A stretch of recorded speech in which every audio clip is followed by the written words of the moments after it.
All right. Hello, everybody. Welcome to Hell, I Don't Know. It's our new podcast. We are starting something fresh, exciting, new. I'm excited about it. My name is Jordan. First, I'm going to start a little bit about me. Then I'm going to pass it off to these lovely guys right here. My name is Jordan. I'm originally from Ohio. Been living here in Brooklyn, New York now for about 11 years. I'm a DJ, heavily into music, so music's definitely my thing.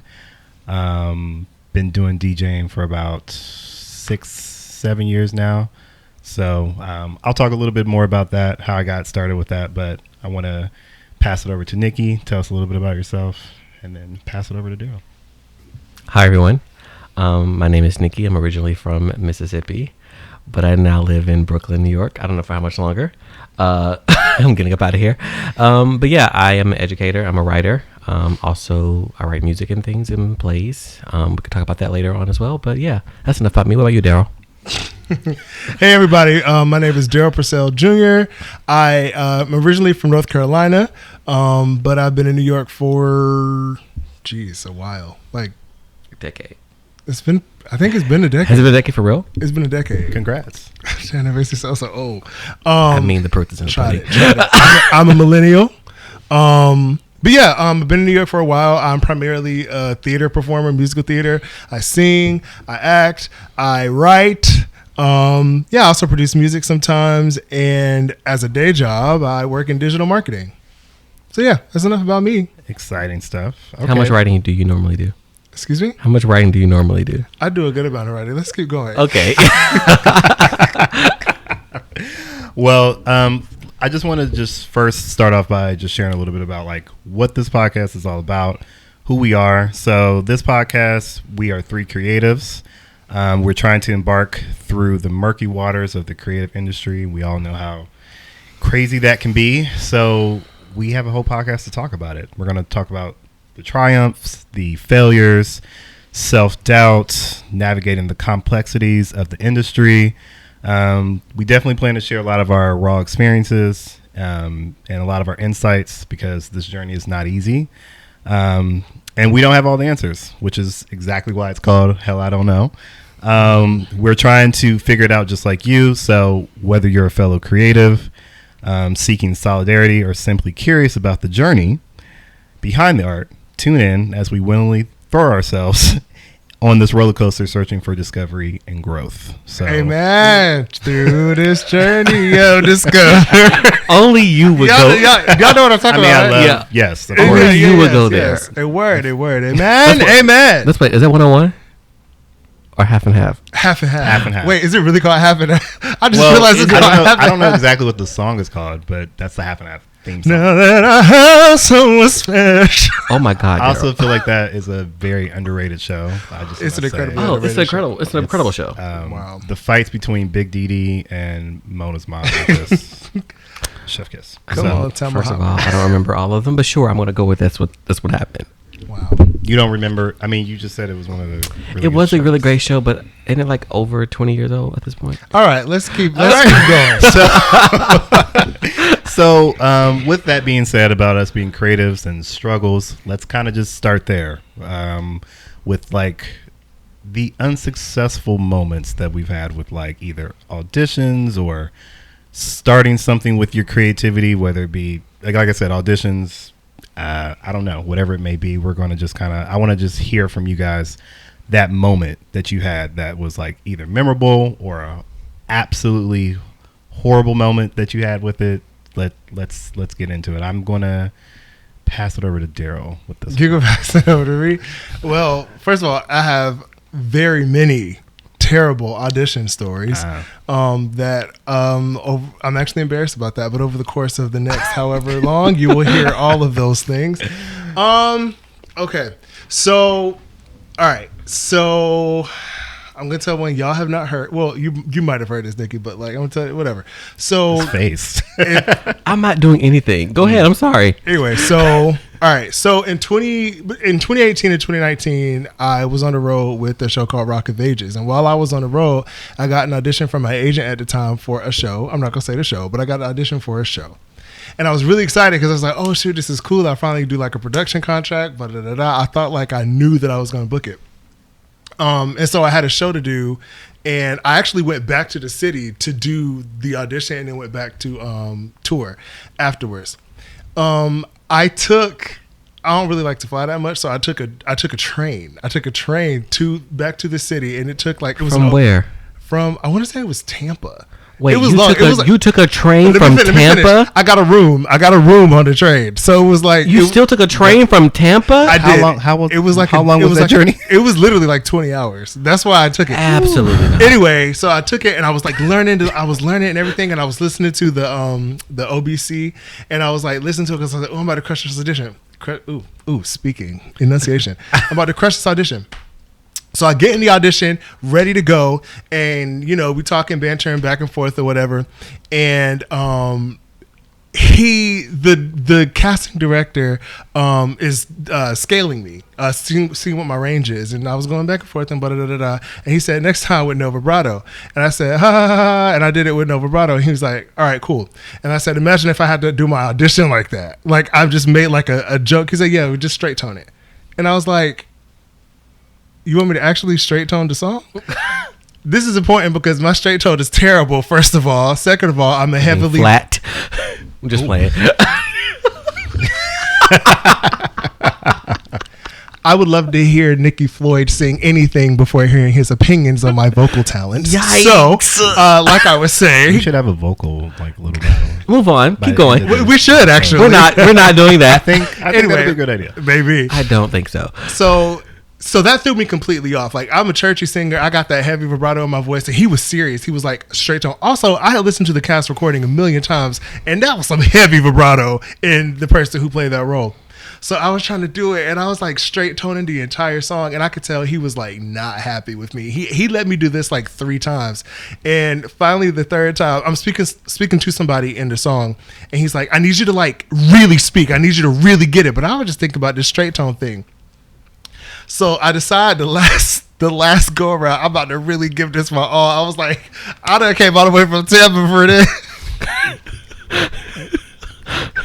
On a train. And for whatever reason, the last time I thought I was going to try to like really act. And I was like acting heavy, trying to straight tone. And then I said, fuck it. I just sang it however I wanted to sing it. And I thought I sounded great. I was like, ooh, I'm killing this. I finished. He goes, thank you. Ooh. I did not get a call back. Okay. But I did go in for that show again like a year and a half later. So and that was a far better experience. So was the train ride worth it? 20 hours. The train ride was, and the funny part about it was when I went back. Oh shoot! I don't think I should have said that. Oh shoot! I just realized I never told him that's what I was doing. Now we telling this whole story. Oh well, it's over. Dang, no, the tour and everything.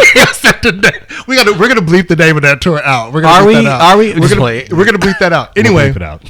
When I got back, I was almost late to the show. I literally was like, because I went from Tampa to New York, and then I went back to Virginia. I took the train back to Virginia, because that's only like a 4 or 5 hour train ride.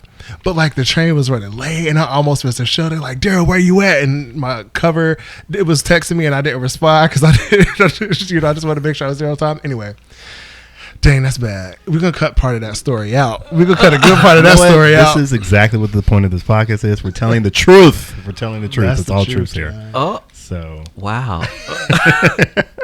We're letting it out. Yeah, so yeah, we done with that.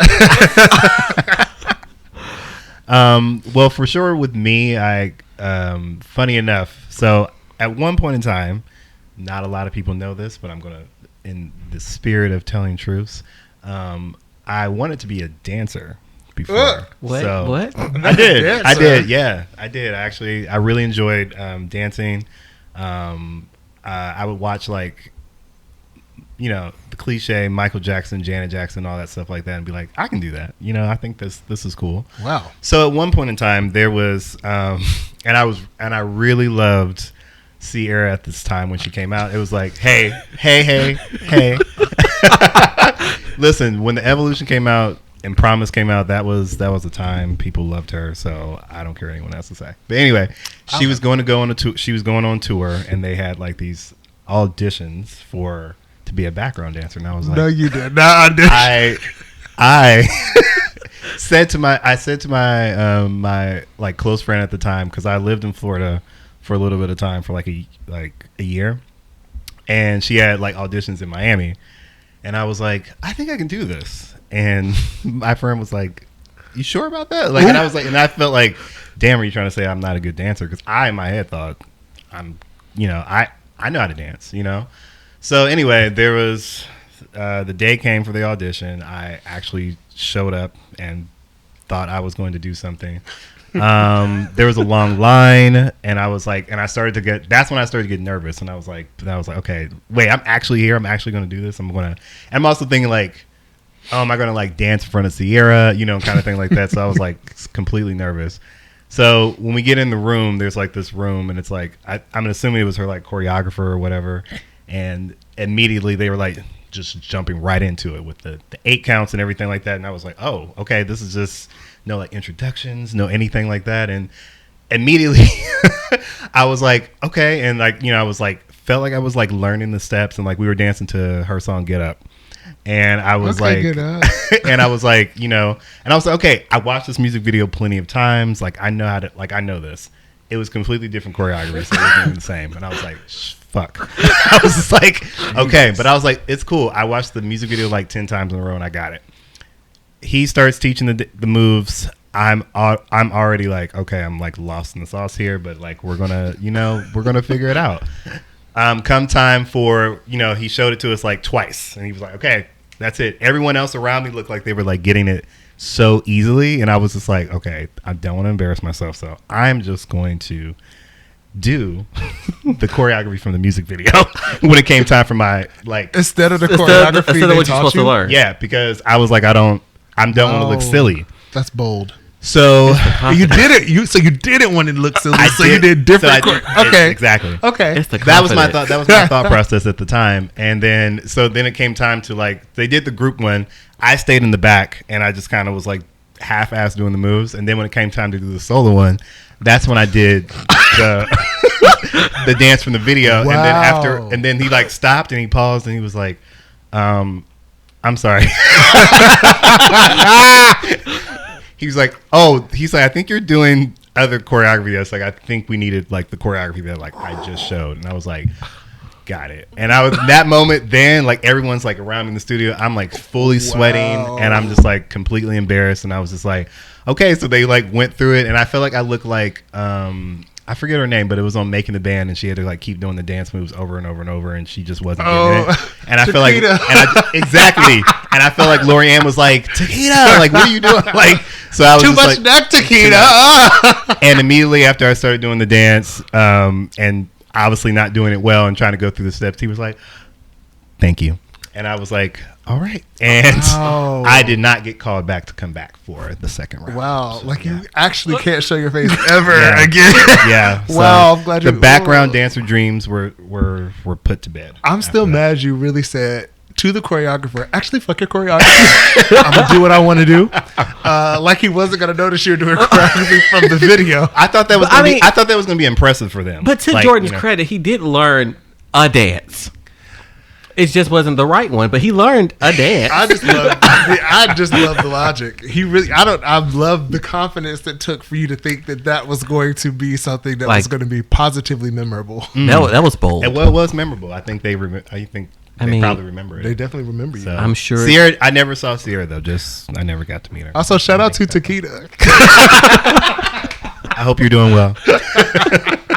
Wow, Jordan. Yeah, but that's my embarrassing moment. Do you have one you can share with us? I've never told anyone this story, including the two of you. Oh. Do y'all remember the Rat Pack that used to come to your middle schools, elementary school? This like, don't do drugs with the whole rat, Terrence the Rat.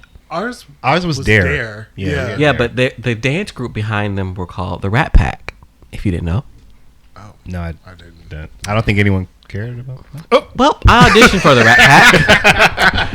I auditioned for the Rat Pack at the Jackson Medical Mall. Do you know what a medical? Wait, I just had to process this. You auditioned for the background dancers of the Rat, the Terrence Rat. the Rat, for Dare. for Dare. Well, When I was in at middle least you were school. trying to stand for something. Well, Wow. y'all know I grew up at a very religious, churchy household. And a part of this choreography audition was you're supposed to create a piece for yourself. You have 1 minute.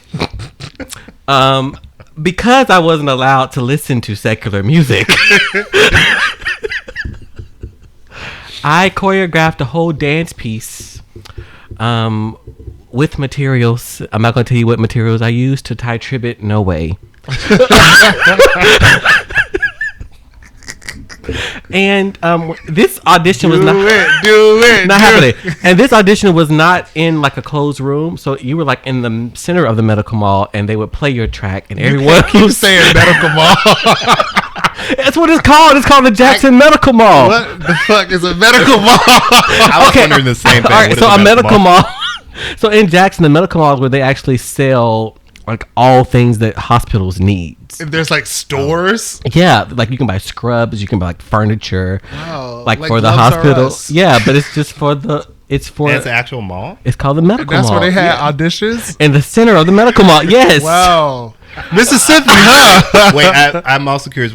Was there a big outcome? Like a lot of people? Yes, there? because in Mississippi, people don't have a lot of opportunities to do things. So all the kids from all over came over to dance, to audition for the Rat Pack with Terrence. Man, I would have loved to seen this in action. Well, it was pretty bad because I was the only person that used a gospel song, and I was also the only person that brought like props to dance with because You do a liturgical dance. a little bit. A little bit of a praise That's dance super bit. embarrassing. Yeah, it's Are very, there videos? No, hopefully not. Oh wow, But yeah, that was my that's a key. yeah. So don't audition to gospel music if you're auditioning for dance things. Just my recommendation to woof. people. That's y'all's are way more embarrassing than that. Like, wow, y'all can never show y'all face again. I still audition. wow. Okay, I can no longer show my face again for dancing. That's you know the other stuff. Listen, I'm proud of you because who would have had the foresight to think about let me learn the music video choreography as a backup? Well, and that's the thing too. I didn't even know we were going to be dancing to Get Up. So that was just by chance. I was like, oh, good. I know this choreography for this video. But then when he switched it up, I was like, oh. Wait, so do you still dance though? Like just for fun? Like, do you like how good of a In the dancer? comfort would you, of my own home by myself. no, I know, but I'm saying like how good of a dancer would you say you feel like you are? You at one point you felt like you were a good enough dancer to background dance with Sierra. Listen, I was good enough to where I won the talent show. Me and my friend, her name was Karina. Shout out to Karina. We won our talent show at the time, and we danced. We danced to. Sorry, y'all. We're in New York, so we heard a thump, and anytime was we like, hear a what thump, was we that? all look like, "What's going on?" We danced to God, embarrassing.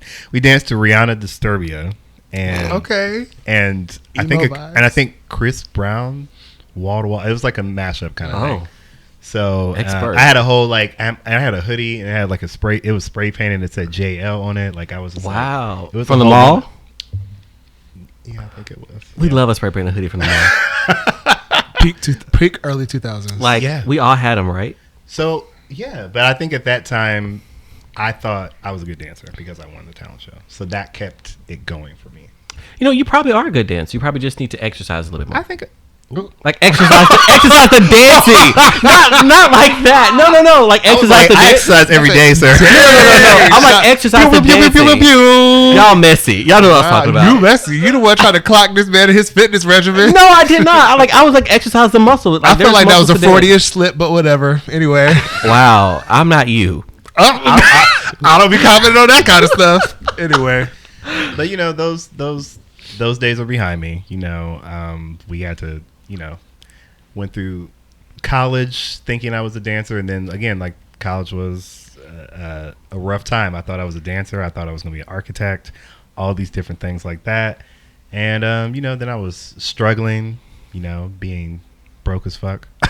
So, and again, that's also another thing too that happens with creatives. Like, we have some of those moments where we're like struggling financially, but we're like doing this because we love it, and because we are sacrificing, doing multiple jobs. I've had a point in my life where I had like 2 or 3 jobs at a time, trying to survive and make it, because I was like, okay, I'm going to be in the music industry. I'm going to do this. I had dreams about moving to New York or LA and just kind of like being an A&R and like, running like my own label and stuff like that. So, I had dreams. We all have dreams. We all have aspirations. But at the time with those dreams, struggling with my finances was always a thing. So like, I know, just like had to do a lot of stuff on a budget, and that required a lot of late nights of ramen, Little Caesars $5 pizza,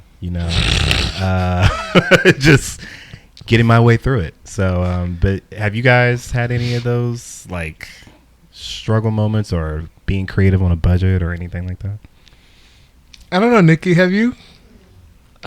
Yeah, we've all had those struggle moments. First of all, no one talks about how expensive this industry is. Like, if you want to just be an actor, for example, you have to have headshots, coaching classes, acting classes. If you want to be a writer, it's even more expensive, because if you don't have a producer, if you want to put your stuff up, you have to do all that stuff yourself. So I did a play last year, and the amount of money that it cost to do that play with no support, like, you feel like, is this even worth it? That's kind of like I feel. Did you do a Kickstarter or anything? I did not do a Kickstarter. Maybe you should have done a Kickstarter. I'd be afraid doing things like that. Why? I feel like you shouldn't be. Why shouldn't I be afraid of doing things Why like that? Why should you? I don't know. It's weird for me. Why is it weird? Because, like, what if someone donates to your project and then they come and be like, this sucked, I waste my money? They're not. No. Art is subjective. I have something to say about that, but go ahead. But also, like, if you have a Kickstarter and somebody just wants to support you, like, they're not going to be like, even if they show up and they don't like it, they show up and they don't like it. But like, they're donating because they believe in the vision at where it is at its present time. So like, I feel like that shouldn't be a reason to keep you from wanting to get some extra support for your projects. But a lot of people have visions though. And a lot of people do support people's visions, but like, you've never said to yourself, dang, I just gave this person $100 and look how this look. No. Wow. I think. Well,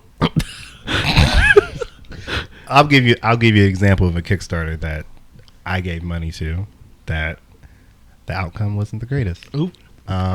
Name of. I'm just kidding. Oh, I will. And I love this group down, and RIP to Left Eye. But TLC. I'm literally wearing a TLC shirt right now. I love them. Watch it, you. No, listen. Not too much on Tion and Rosanda. You gotta hear me. You gotta hear me out.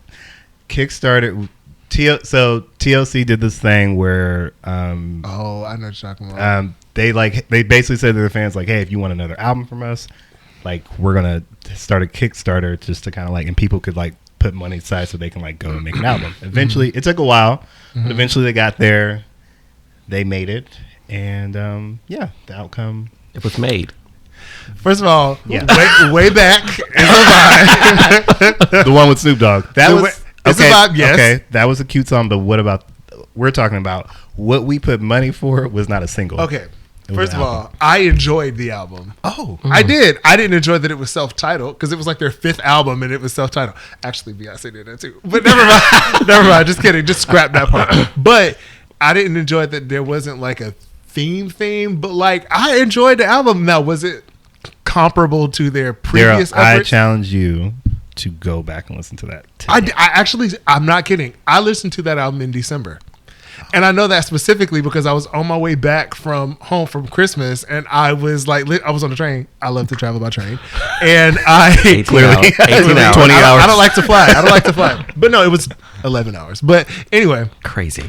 Business class though. Business class. So it's not as Well, bad. at least you were comfortable. I was comfortable. Anyway, I was looking for something to listen to, and I put on that album, and I do like the album. I do. I You genuinely look for do. something to listen to, and that's what you stumbled upon. And Well, again, I really like love TLC though. No, I do too. I went to the Fan Mail tour. And Did you everything go to like the that. one that was recent? It was like 3 years ago at Coney Island. Yes, I actually Did you was go there. really? I went to that concert. That's what I'm asking. Oh, I definitely went to that concert. I was there. Oh, but I love TLC. Listen, I do. I just was like, you come on. I get why you say that. It could have been, but also too, we only gave. I don't remember how much money they raised. I should look that up, but we probably only gave them enough to what they could. They probably did the best they could do with what they had. But go ahead, Darrell. I mean, I really feel like, and this is because I also obviously am riding hard for TLC right now, but like the reality is, however much they got, I feel like they could have had a decent track because like however much they got, I know that there's decent work out there that was made for less than however much they got. They're Correct. TLC, they did a Kickstarter, so even if they got $10,000, which I know is far less than what they actually got, that's enough to like. There are small independent artists out here who have done that with that type of budget. So I'm saying that I did like the album. I just want to also say that. Nickie, have you heard the album? I have not heard the album. I can't. Left Eye is also not on the album at all, by the way. I'll give it a listen, but my thing is like TLC is a huge group, and they had to have a Kickstarter to put out a new project. So imagine if you don't have a fan base trying to do something creative. No, absolutely. It's borderline impossible. Yeah. But I'm curious now because you said you liked it and you didn't like it. Where do you think I'm gonna sit on this? Way back like Marvin Gaye. You know what the thing is? Like I like. Now that I'm thinking, it's a good summer bop. Like way back was cute. I'm not gonna lie. Way back was. I was like, okay, this was fun. Meant to be. Wait, that's It's on that album, yeah. Oh, this goes out to forever. So we're not off to a good start, Nickie. I hate that. You song. like that song? It is so annoying. Meant to be, yeah. It's very Disney Channel. It is. I like that song. Who wrote it? Not Drake. I don't know who. I feel like Neo wrote it. Actually, I could have just made that up. I could have literally just made that up. But I feel like they mentioned it in the movie because it was like the last scene in the movie. I don't know.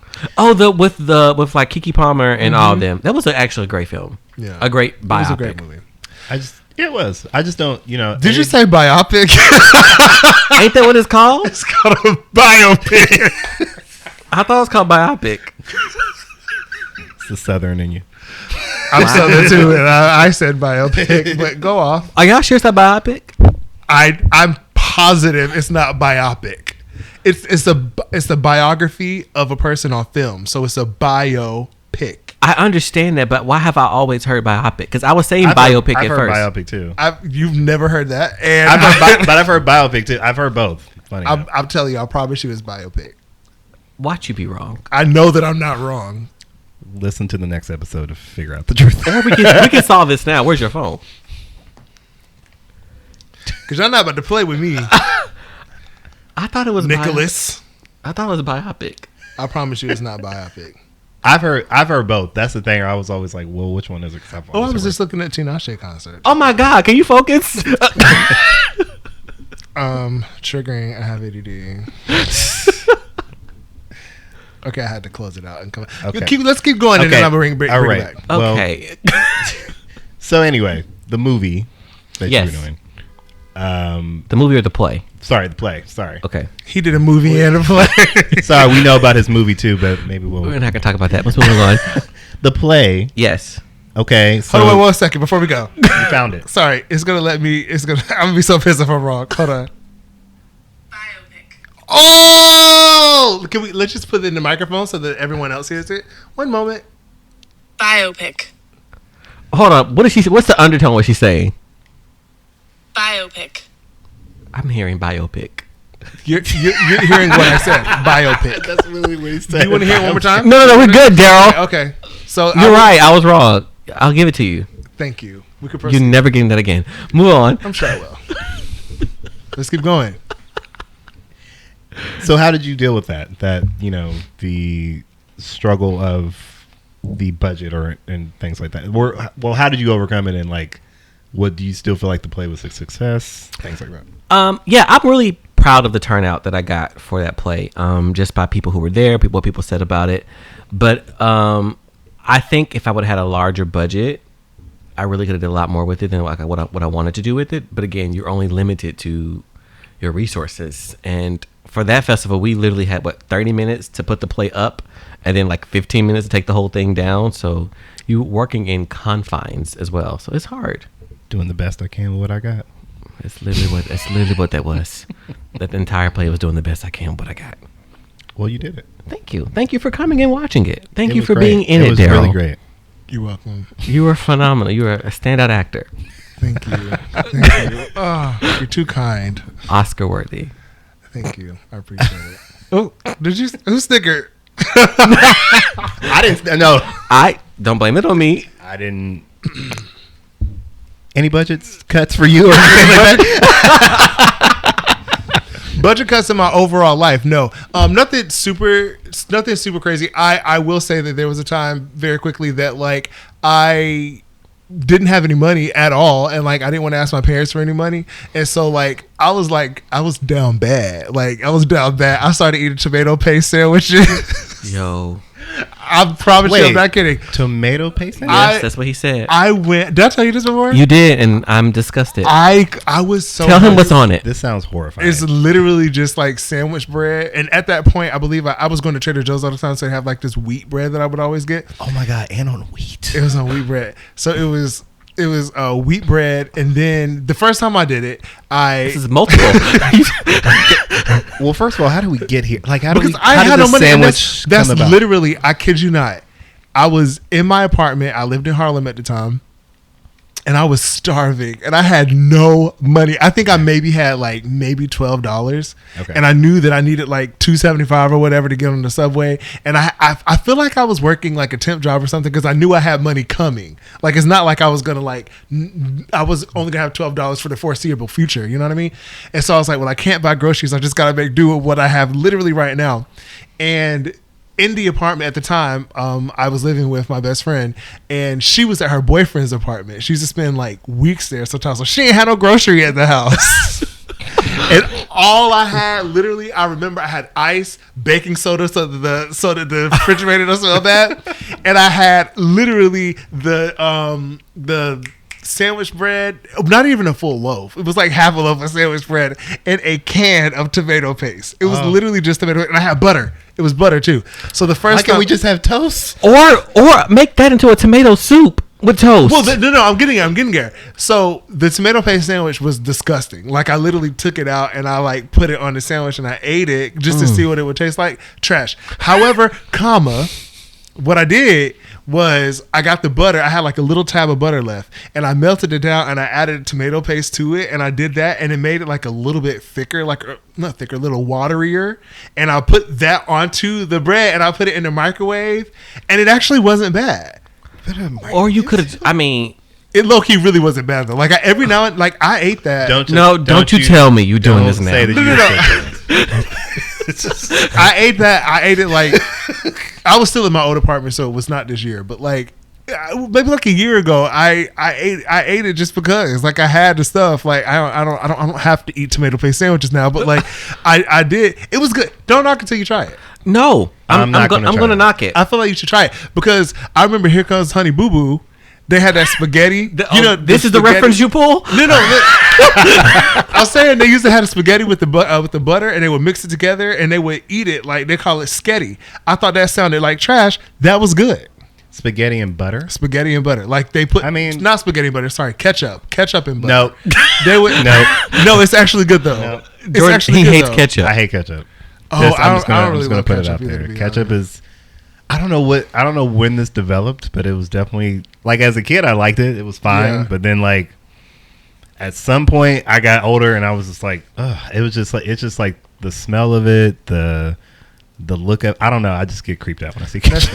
I'm not crazy about it. I'm It's so stuck. weird. Why didn't you just make this into tomato soup? Like I'm really confused. I as mean, to- I don't think I didn't think about tomato soup. Like I'm not like a chef. Like I'm not like I don't really cook. So like I'll give you that. I That's fair. didn't think about making tomato soup. But you thought about spreading tomato paste on It's some all bread. I had. I think in my brain I was Maybe you thinking were it would be thinking like like- breadsticks. Like that's kind of what I was thinking. I was gonna say you must have been thinking like Marinara sauce? marinara sauce. I think that is kind of what I was thinking. with like garlic. Well, I toast, knew but not I didn't want to without just the garlic. Well, also I knew I didn't just want to eat bread. Like I wasn't just gonna eat bread, and I had the tomato paste. So I was just I would have just ate bread. whatever. I'll just Same. I would have literally took that bread, toasted it, took the tomato paste, added some water, chicken broth, seasoning, and butter, and made a Neither soup. of you have had tomato paste sandwiches, so until you know what? have one, And guess Well, what? I will never have one. I'm agree with Jordan. y'all have y'all struggle meals. Well, me and Jordan have our struggle meals. Oh yeah, And I have Nikki, mine. have you had any? Have you ever had a struggle meal? I have. Have you ever had a struggle?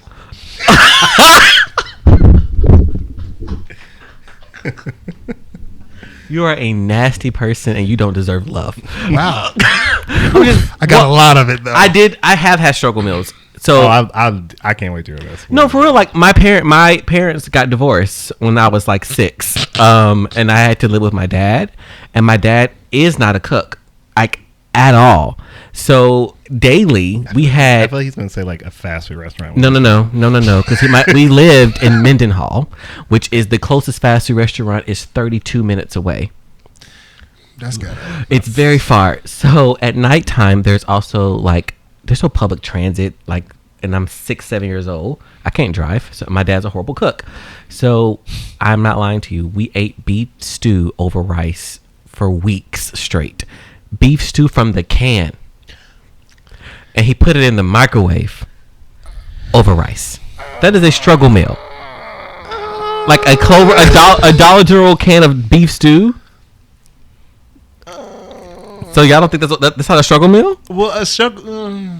You were eating that because you didn't know how to cook, not because. And also, like those beef stew cans are not terrible. Like they're not that Because bad. if you doctor it up, son, it's Yeah, like, it's not. It was really no bad. doctoring up. So what you was didn't have any seasonings. He poured it into a bowl, put it in the microwave, and then poured it over my rice. I don't know. I still don't know if that counts as. It don't feel like a struggle meal. I'm sorry. What is a struggle meal then? A struggle meal is a meal that What this man just said over here. That's a tomato struggle paste meal. sandwiches. Like rice and eggs is a struggle meal. Like fried bologna sandwiches is a struggle meal because it's a meal that is made when you have like the bare necessities to make something edible, and Yeah. you make it taste decent. Now I hear why you think that's a struggle meal. Like I do actually hear that, but like and maybe somewhere it is. But in my brain, a struggle meal is something that you create. Well, like the a thing, struggle meal, rice and eggs. My grandmother made that all the time, it's a struggle meal. but she wasn't struggling. Yeah, but rice and eggs are cheap. And people eat that because you need a protein and a carb, so you eat rice and eggs. Pork and beans and weenies. Yeah, you used to eat that? No. No, But you know what I'm talking about. I know what it is, but We no. used to eat that as a kid all the time, pork and beans and weenies. But so, what is that a struggle meal? That's a struggle meal. Yeah. But beef stew from a can is not a struggle meal. I think you guys. Are we equating that struggle meal means you have to struggle? No. no. No. But I think that what I'm saying is that a struggle meal is a meal that is not. That's the meal you bought from a store. You know what I mean? Like you didn't make it. Like a struggle meal is like if you were to eat like honestly, butter noodles can be considered a struggle meal because you make the noodles and you just put butter in. You didn't buy them and then heat it up and then put it over something. You see what I'm saying? Like a beef can from a can, it's already made.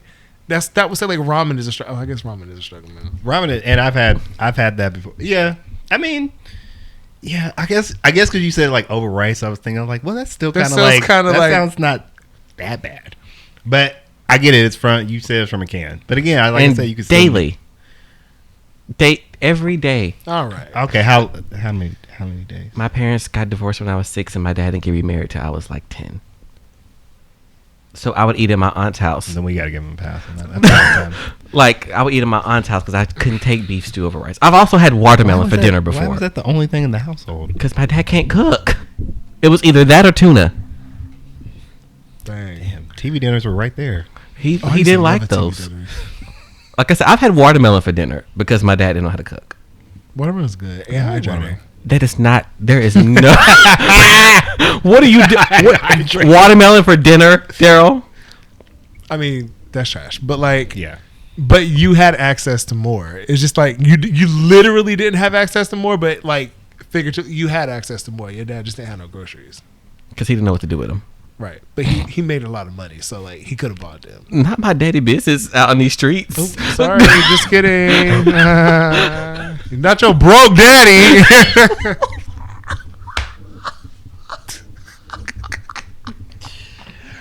Anyway, what's wow. Wow. Getting back on topic about creativity and all the stuff that we're doing. So we talked about budgeting, struggle meals. We talked about, having our most unsuccessful moments. But also too, I wanted to kind of like dive in a little bit too with like that almost there. Like you feel like you almost made it. Like you're like, I was so close. I could taste it. Like it was right there. It was at the touch of my hand. Like, but then it didn't happen. I've had that before. With like when I was working at the recording studio at the time, like, so this was after I was like interning at Atlantic Records. First I'll even start there. I just thought even when I was at Atlantic, I was like, made it, because that was something I actually set out to do. Like I wanted to work at a record label when I moved to New York City. So I was like, that felt close, that, like I was like close to the place that I wanted to be. And then they went on a hiring freeze after like I was there for like almost a year. And then I was, first up because I was like the newest person. So they pretty much let me go. And I was like, damn. So then I ended up getting this job through connections working at Atlantic at this recording studio.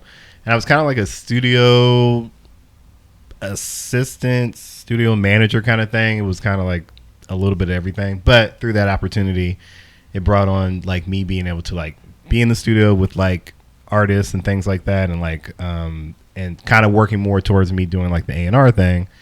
And through that time, I discovered one artist, and I'm not gonna like say names right now.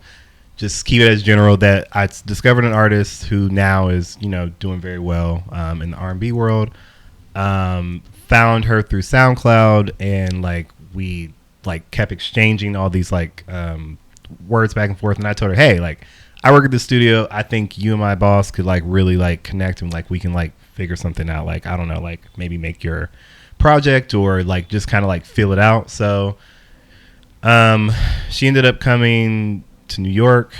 Then we had like we were going to do like a session and everything like that. But she also was in talks with another manager at the time. So it was kind of like, okay, I was like, I really want to sell this. This could be like my first potential artist that I'm like, discovered and like kind of working with and everything like that. So that was a big thing for me. And then I ended up going to also ended up going to LA as well. Then we went to the studio to kind of like, as she was already finishing up her project that she was working on, or some of the stuff that she was working on. So I went there, was involved through that whole process. So I was like, man, this is feeling so close. Like, I'm like, this feels great. I'm like in the studio, I'm doing all these things. Then it came time to like this final, like, okay, like she wanted to make a final decision of which route she was going to go, because she really enjoyed us and we understood her vision of where she wanted to go with the project. Then she really enjoyed the person that she was already working with. So then it came time for a meeting to happen. I set everything up. Everything was going to be great. And then my boss didn't like end up like following through with it. Mm-hmm. And then, I pretty much just lost that whole thing, because it was kind of like, well, this was the deadline. You needed to make it happen. And again, I don't like to put like full blame on somebody else, but it was just like, it was just so soul crushing for me, because I was like coming from the Atlantic situation that happened, and then that I was like, damn, I feel kind of like defeated. But yeah. I also realized I was like, so then I kind of took a step back from like the music industry for a little bit. And then I was like, I'm just going to I didn't even like listen to music for like months. I was just kind of like, I was so upset and I was so like over it. But then I was like, you gotta keep going. I was like, music is still my passion. It's still something I love. So that's why I ended up eventually later on down the line, just like looking into DJing, because I was like, this helps me. I can just work for myself pretty much, essentially. Mm-hmm. Don't have to worry about the middleman and things like that. So yeah, it's kind of what landed me here. So. Can I ask a question? Like, when things like this happen, we have these almost made it moments. How do you guys like convince yourself to keep going and to keep trying when you're so close and then it doesn't work? Like, what do you tell yourselves? Or what do you do?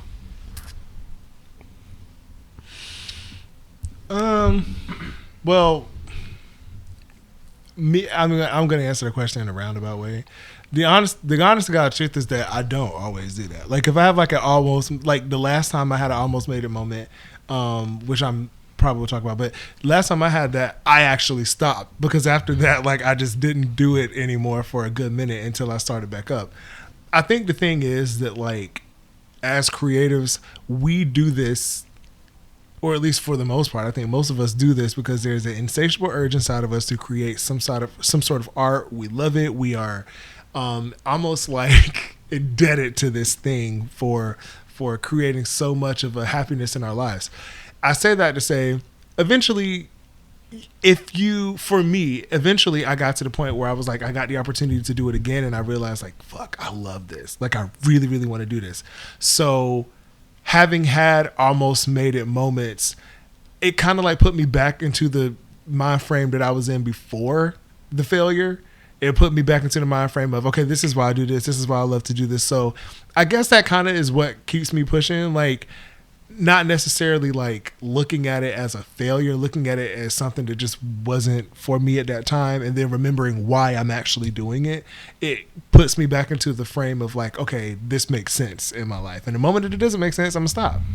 For me, creating art feels like an abusive relationship. I mean, am I the only one who thinks that? No, I feel you know. And like, because like you are consistently, at least for me, I'm only gonna speak for myself, putting yourself out here in a way of you're creating things, and sometimes it just doesn't work, and you keep going back to this thing with the hope that it's going to work. Like that's really like traumatic on someone's mind. I feel like I'm only gonna push back on this. The statement you said was that creating art feels like an abusive relationship. Mm-hmm. I'm only gonna push back and say what I feel like. Creating art doesn't feel like that for me. Creating art is euphoric bliss.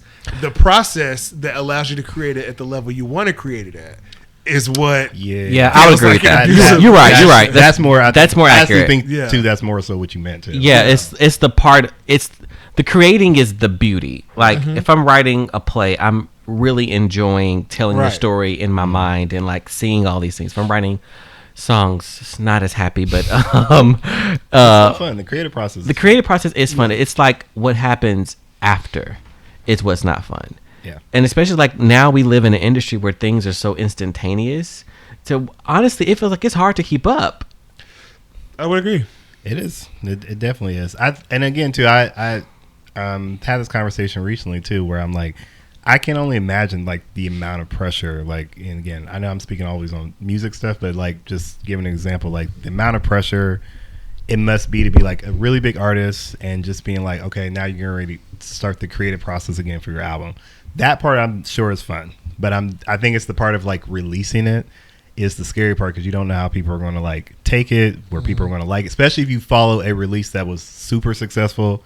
Everyone loved your album and everything like that. Then you have to follow it up with that. I think that's like, I know how I am. And I know like, even like me releasing mixes, and when people like really like one mix and then I release another one, I'm like, people are going to like this one as much. This is going to have as many numbers as the other one. It's like, and then I get caught up in all the things that have nothing to do with the joy that I experienced with creating it. So that part is like challenging too. Cause it's like, I'm always thinking about other people but when I'm making it, I was like just in full bliss and enjoying it with myself. I think that's why I've started to give artists a lot more. What's the word I'm looking for? What's the word? Grace? Yes, grace. When it comes to like them releasing full albums, like if they doing it back to back to back, because like they're really just trying to figure out what sticks. And I think now I feel like we've lost the beauty in the industry where things are like people are taking their time to like, for example, SZA and Jasmine Sullivan, Rihanna, them women, they don't like to go to work. Solange, they don't like to go to work. Frank Ocean, like the list goes on. But when they do release things, I feel like it's quality pieces of art that comes out of it because they ignore the timelines. But like, do we as people who are trying to break into an industry, do we feel like we have the opportunity to wait 5 years to release something or to do something creative? I feel like they don't. I feel like no. I feel like even if we wanted to, I feel like they they had this amount of pressure to like keep it going, especially when you're like a new artist. You're like, you got to keep the momentum going because somebody else is like, I remember back in the day they used to always just be like, Rihanna better hurry up before she's going to get replaced, with every new female artist that came out. They kept saying, okay, Rihanna better hurry up and come out, and then she like released the album like every November for like a few years straight, you know what I mean? Which now we don't have anything for like 5-6 years now. So Rihanna said, y'all not getting no music. And I don't blame her. She don't need to ever put out another song. I mean, it's hard because I look at it in two ways. Like, I completely agree with what you're saying, but I also view it from like a business standpoint. Like, you literally cannot wait years if you were an undiscovered artist to be putting out music. Totally. Like, you cannot, not undiscovered, sorry. If you release one album and you're hot, but you don't have like a name yet, like, you can't be waiting 5 years to release more art. And the thing about it is that like, it's an interesting situation because it's like, what we are describing is the need and the want to put our art out there for others to see and for us to be profitable from it in a way that feels good to us, a way that feels like our input is matching, our output is matching our input. But the reality of it is you are putting your art out into a business model. And while I know that we want to be creative and I know we want to stick to that and I know we want to just be like, oh, like my creative process is this and that and blah, it's not our money that we're spending when we do this sometimes. It's the label's money, and the label's job is, to get your stuff out so that you can find fans and people can like you. And there's like a business model to that I feel like needs to be respected. And even beyond that, I think that as creatives, a lot of times we have a tendency to focus more on the creative part and not the business part, which is why we can become so jaded at how the industry works, if I'm being honest. Like, I have a master's degree in business. So Wow. Nice plug. Wow. No, but for real. You're smart. Like, I'm not that smart. But no, I say that to say like, I can definitely think with both parts of my brain. And I think that's why sometimes I don't get the same like creative burnout or creative, like a lot of times people feel just very jaded by the industry from a technical and business point of view. And I'm always like, well, that kind of makes sense. Like when you looking at it from the performer only or the writer only or the actor only or whatever viewpoint, a lot of things feel wrong to you. But if you look at it from a business standpoint, they might still be wrong, but there's a little bit more nuance there. That's all I'm saying. Yeah, I think for me, when I'm creating something, I've told myself, this is going to be a financial loss for you. And just accepting what, Darrell? I don't believe in putting self-fulfilling prophecies that are negative out there in the universe, but if that works for you. The reason why I say this is going to be a financial loss for you, because if I go ahead and accept it, then I'm going to do my best at it, because now I'm not worrying about how can this make me money back. Does it make sense? Yeah, but when you put out art, is your thought ever, how does this make me money back? It's art. No, but I feel a lot of times, like, as being creatives, people are like, I want my creativity to essentially pay me. Absolutely, but I also think that, like, I hear that, and I want the same thing for myself. But I also understand that if I'm choosing something to pay me, being an artist is not the best means for that. But, I mean, do you not want your art to essentially pay you? Like, that to be your income? I want people to experience my art with me.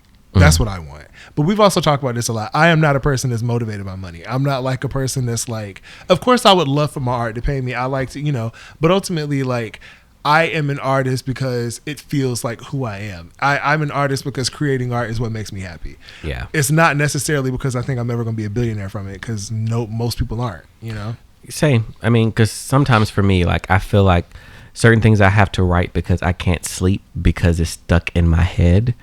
The most annoying things, but that's for me. What about you, Jordan? I feel like I've shelled out like a lot of money for stuff that I wanted to like see do well, but I was willing to do that because like I believed in the stuff I was doing so much to where I was like, regardless of however this does, I love this. And I was like, somebody else out there. And again, to me, there's been a lot of moments where things haven't got like tons of traction that I've done, whether it be like the DJ thing. I even had like an online store at one point doing that whole thing. We were like selling merch and we were like covering music festivals. And like for me, it was like even having like 10 sales that day felt like an achievement for me. Yeah, that was. It is an achievement. Absolutely. Because it is an like, achievement, yeah. Because it's like, it's not.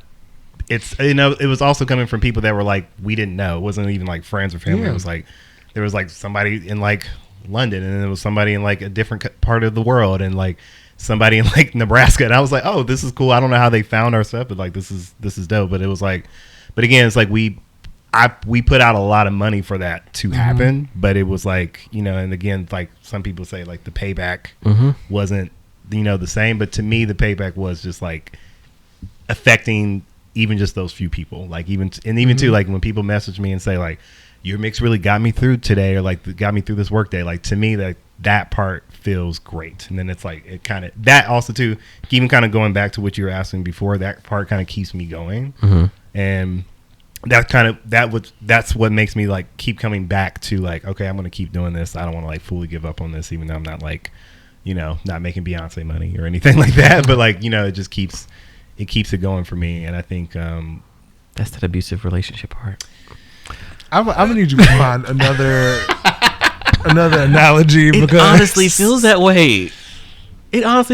But I mean, but I would never take it for granted that we have the ability and the mind to create things. Because everyone, I'm pretty sure that a lot of people, if they want to be able to want to write music or be a DJ or write plays or be an actor, would love to at least experience it. So I'm just grateful that we all get the opportunity to do it, even if it's not at the level that we wish it was. That's fair. I agree with that. Yeah, I think it's fun. I enjoy it. But I think it's just, it's also too just finding like the balance of like, because the other thing that I, would struggle with too would be like work, and when do I find time to work on my creativity and things like that, because that's a whole other thing too. And with like motivation, it's like, okay, I just worked all day. I worked like 8 hours today, and now I'm like gotta like put in another 8 hours or something hours. But then I realized too, you don't have to do that. It's about just however much time you want to put in, if you want to do it. And if you want to keep seeing your stuff grow and keep like elevating and things like that. So, but I know that for me, it's also something that like takes me a minute to like motivate myself after a day. Cause I'm like after work, and I'm like, do I feel like doing this right now? Well, like we all did that today, I think. Well, I don't know. Nickie, did you? Yes, I worked. Okay, no. I was just asking. I didn't know, but I know that Jordan was like working when he got here a little bit, and I was working. So I'm like, we find the time, child. We find the time. We do. I can't believe you keep coming for me like this. Yes, I worked today. I had like 4 meetings this morning, back to back. I didn't hear where I came for you, but okay. Oh wow. I did it anyway. But to your point, like going back to that Michael Jackson documentary we talked about, just how much he worked on that on top of like still performing. Yeah. Like, do we feel like we have that kind of drive? Directly at me when you said that. I'm just asking a question because I don't have Michael Jackson's drive. I don't have that drive. I don't feel like I have that drive like every day. I feel like I have pockets of it, if that makes sense. I would agree with pockets. So I feel like there would be a moment, there would be some times where I'm like out in the day and I'm like, wow, I'm so fucking impressed with all the shit that I just accomplished today. Yeah. Like I was like, I did like 2 mixes today. I was writing stuff down. Like I was like planning stuff ahead. And then there's like some weeks where I'm like, it is what it is. But Michael Jackson's like he was so like, watching that documentary was again when I watch stuff like that inspires me. That makes me go, okay, I need to step it up. I don't necessarily always do that, but I think in my head, like when I'm watching it, I'm like, this sounds good in my head to like go immediately back to my computer and start creating something or like working on something or like that. But Michael was so determined to be at the top, and and again, when I was watching that Thriller documentary, he was like, I want my next album to be the #1 best-selling album. I want to have tons of hit singles. I want everyone in the world to know this album, to hear this music. He wanted to make sure that like not only black people heard, but white people heard what he was doing, and he achieved it. So but he had a drive, like you said. He was focused. The amount of money that Thriller cost, at that time was shocking. It was in the millions. Yeah. That was, and for back then, that was a lot of For money. back, like, I mean, Thriller is probably. I mean, we can have someone fact check this, but I would probably say that Thriller is probably the most popular music video of all time. I would agree. I would say like, so. I don't even see what would be beating that. Yeah. Honestly. Yep, over 40 years, and it's still very popular. Like, Yeah. I watching the documentary talked about like how many views and like instrumental that Thriller used just on TikTok last year. Oh wow! Yeah, it And was that like- music, it's like 40 years old. yeah, Yeah. and it's still using it. So, and again, I always say, Michael has Halloween on lock. Mariah Carey has Christmas on lock. Absolutely. Absolutely. Her children's children will be eating from that one damn song. And I'll listen. How much of a blessing is it to create one piece of work that can pay you literally your children and your children's children and your children's children? Now, let me ask you this: would you guys, if you guys just had the opportunity to just make one thing that would be successful for the rest of your life, and you couldn't, and nothing else was really going to be successful or anything, or you couldn't really even make anything else, would you go that route, or would you go the route of like having the opportunity to continue to keep making something else? I'll choose one thing for 500, Alex. I would choose one thing. Absolutely one thing. Why? Because the thing is, having one thing that is incredibly successful for the rest of your life doesn't mean you can't do things that aren't as successful, right? Mm-hmm. Yeah. And like I just said, the point is that you do it because you love it, not necessarily because you have to see this sort of return. But you've already seen that return from one thing, so don't be greedy. You know what I mean? Get that one thing. For me, not my TV. I would be like, not my one thing. For me, I will get that one thing. I will gladly accept All I Want for Christmas Is You and come out with my independent 12-song project that nobody but my mom and daddy hear. I will gladly accept that fate, okay? One thing sounds great. It sounds amazing. I mean, think about it but even think about it from this perspective, like, Y'all wouldn't get tired of it? no. listen, I know Those residuals would be great. December I'm not even. I'm same. December 25th, the check is always going to clear, It's and clearing. I can go It's be clearing. in the Mykonos the other. Mariah Carey is 11 literally months. number one every single year. Mariah Carey is number one on Billboard. Number one after she dies, she will still have number ones on Billboard one time a year. Yep. That's crazy. That really is wild. As Like soon she as was soon in her as bag with Halloween that. 30, as soon as the 31st is over, she's like, "It's time," and then it literally is. No shade to Mariah, 'cause this is hilarious to me. Mariah Carey knows this song is coming every single year, and she's Yeah, never prepared. She's never prepared to sing it properly. First of all, the opinions shared on this podcast are that of the individuals and not the collective. Listen, I have mad respect for Because I'm Mariah hearing Carey. Nicki Floyd hates Mariah Carey. That's not what you're hearing. Just drug her. I love Mariah Carey. I'm not a lamb, but like, come on, y'all. Is Mariah Carey prepared to sing that song every year? Listen, Just be honest. Mariah Carey is prepared to sing. If Mariah Carey shows up, then she's prepared. She She's shows up. the microphone is on Do Not I Disturb. was going to say she's present. The microphone is on Do Not Disturb. It Listen, is. I have nothing bad to say about Mariah Carey. She's an icon, a legend. Listen, Mariah said, "I don't have to do this. She You don't guys- have to do you it. guys- You guys are going to like it and love it anyway." She gave it to us for 20 Hey, you years. want to know what's up? If I'm Mariah Carey, I'm not even finna step out to perform for you because it's still gonna be number one. What's the purpose? I mean, she be getting payment for. She has a tour now that she has started doing every year. Yeah. And even though most of it's probably a soundtrack, I don't care. I would still pay to go see it. No, I did it, but I would. Wait, you paying to go see Mariah Carey lip sync Absolutely. and walk across stage? And every now and then she's live. Every now and then she sings. Yeah, live. she's in and out. I'm doing the best of what I got. Listen, Mariah, you are the queen of Christmas, and I will support you every single year. Of I my respect life. Mariah Carey highly. She's an incredible talent. She has a wonderful pen. Amazing vocalist. Amazing vocalist in the 90s. Like, she is phenomenal.